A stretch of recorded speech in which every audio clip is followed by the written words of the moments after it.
Alice அந்த ஆளை இடிக்கிறதுக்கு வண்டியை வேகமா ஓட்டிட்டு போறா. ஜான் நிறுத்த சொல்லியும் அவ கேட்கல. உடனே ஜான் வண்டியை திருப்பி அந்த ஆளை காப்பாத்திடுறா. ஏன்டா இப்படி பண்ணு அவ கேக்குறா. நீ என்ன முட்டாளாடி, கொலை பண்ற அளவுக்கு உனக்கு என்னடி பணவெறி பிடிச்சு போயிருக்குன்னு ஜான் கேக்குறான். இத பாரு ஜான், நம்ம கல்யாணத்துக்கே நம்ம எவ்வளவு கஷ்டப்பட்டோன்றது உனக்கே தெரியும். இது நமக்கு கிடைச்சிக்கிற கடைசி சான்ஸ். இதை நான் மிஸ் பண்ண போறது இல்ல. அதுவும் அந்த ஆளு ரெட் சிக்னல் இருக்கும்போது ரோட் கிராஸ் பண்ண வரான். அப்போ நாம அவனை இடிச்சாலும் நம்ம மேல கேஸ் வராது, நாம தப்பிச்சிடலான்ட்டு சுயநலமா பேசுறா. உன் சந்தோஷத்துக்காக யாருனே தெரியாதவங்களை காயப்படுத்த பாக்குற. இது இப்படியே போனா காசுக்காக என்னையே நீ கொண்டுட்டு வந்து ஜான் கோவமா சொல்றான். ஆலிஸ் அதை தாங்க முடியாம கார்ல இருந்து இறங்கி ரொம்ப கோவமா போறா. அப்போ ஜான் மன்னிப்பு கேட்கறதுக்கு அவளை நிறுத்துறான். மறுபடியும் அந்த டீ பாட் ஆட ஆரம்பிக்குது. அந்த டீ பாட்டை திறந்து பாக்குறா. அதுக்குள்ள நிறைய பணம் இருக்கு. ஆலிஸ்க்கு அப்பதான் தெரியுது, ஒருத்தவங்களோட உடம்ப காயப்படுத்தினா மட்டும் இல்ல, மனசு காயப்படுத்துற மாதிரி பேசினாலும் அதுக்கும் பணம் வரும்னு. அடுத்த நாள் இதே மாதிரியே பேச்சுவார்த்தையிலே ரெண்டு பேரும் திட்டிக்க ஆரம்பிக்கிறாங்க. அப்ப ஆலிஸ் ஒரு உண்மையை சொல்றா. நான் உன்னை பாக்குறதுக்கு 3 வருஷத்துக்கு முன்னாடியே எனக்கு ஆரன்ற ஒருத்தனோட கல்யாணம் ஆயிடுச்சு. ஆனா கல்யாணம் ஆன 6 மாசத்துலயே நானும் அவனும் பிரிஞ்சுட்டோம்னு ஜான் கிட்ட சொல்றா. ஜானால அதை தாங்கிக்கவே முடியல. ஏன்னா அவன் ஆலிஸை உண்மையாவே லவ் பண்றான். கோவத்துல அந்த ஆரன் இருக்கிற இடத்துக்கு அவனை தேடி கொலை பண்ண போறான்.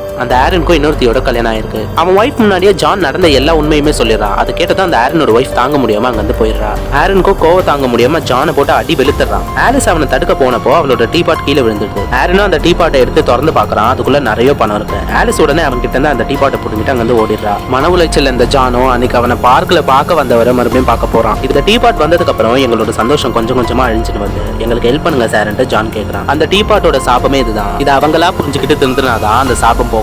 இதை சொல்லி அவளுக்கு புரிய வைக்க பாருன்ட்டு அந்த ஆள் சொல்றாரு. ஆலிஸ் குளிச்சுட்டு வந்து பாக்குறா. ஜான் ஜன்னல் மேல அந்த டீ பாட்டோட உட்காந்து இருக்கான். என்னடா ஆச்சு உனக்கு, கீழே இறங்கடான்ட்டு ஆலிஸ் சொல்றா. இந்த டீ பாட் வந்ததுக்கு அப்புறம் உனக்கு என் மேல காதலே இல்ல. என் கண் முன்னாடி நீ இப்படி இருக்கிறத என்னால தாங்கிக்க முடியல. உனக்கு பணம் தான் முக்கியம்னா நான் செத்ததுக்கு அப்புறம் இதுல இருந்து நிறைய பணம் வரும், அதை வச்சுட்டு நீ சந்தோஷமா இருன்னு சொல்லிட்டு ஜான் மேல இருந்து கீழே குதிச்சிடறான். பதறி அடிச்சு இவ கீழே போய் பார்த்து ஜானை கட்டி பிடிச்சு அழுவுறா. அதிர்ஷ்டவசமா ஜான் சாகல. பண ஆசையால உன்னை நான் இழக்க பார்த்தேன், என்னை மன்னிச்சிடு, எனக்கு நீ தான் முக்கியம், இனிமே இதை நான் யூஸ் பண்ண மாட்டேன்னு சொல்லி ஜானுக்கு ஆலிஸ் சத்தியம் பண்றா. அன்னைக்கு நைட் அவங்க தூங்கின்னு இருக்கும் போது ஏதோ கார் சத்தம் கேக்குது. என்னடான்ட்டு வெளியே வந்து பாக்குறாங்க. அவங்க வீட்டுல அந்த டீ பாட் இல்ல.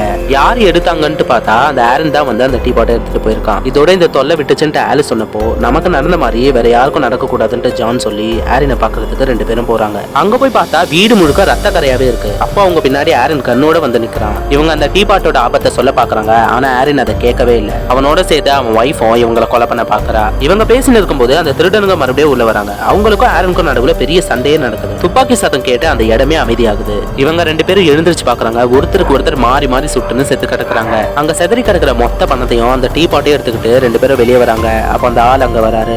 ரெண்டு பேரும் சேர்ந்து அந்த டீ பாட்டை அவர்கிட்டயே கொடுத்துறாங்க. அந்த இடத்துல இருந்து எடுத்த மொத்த பணத்தையும் ஆலிஸ் அவ கஷ்டப்படுற ஃப்ரெண்டுக்கு செக்கா எழுதி அனுப்பிடுறா. இதுக்கப்புறம் இந்த ஊர்ல ரெண்டு பேர் இருக்க கூடாதுன்னு முடிவு பண்ணி ஜானும் ஆலிஸும் அந்த ஊரை விட்டு போய் சந்தோஷமா வாழுறாங்க. அந்த பேர் தெரியாத ஆள் அந்த டீ பாட்டை எடுத்துட்டு போய் யார் கைக்கும் இனிமே போகாத மாதிரி நடுக்கடல்ல போட்டுடுறாரு.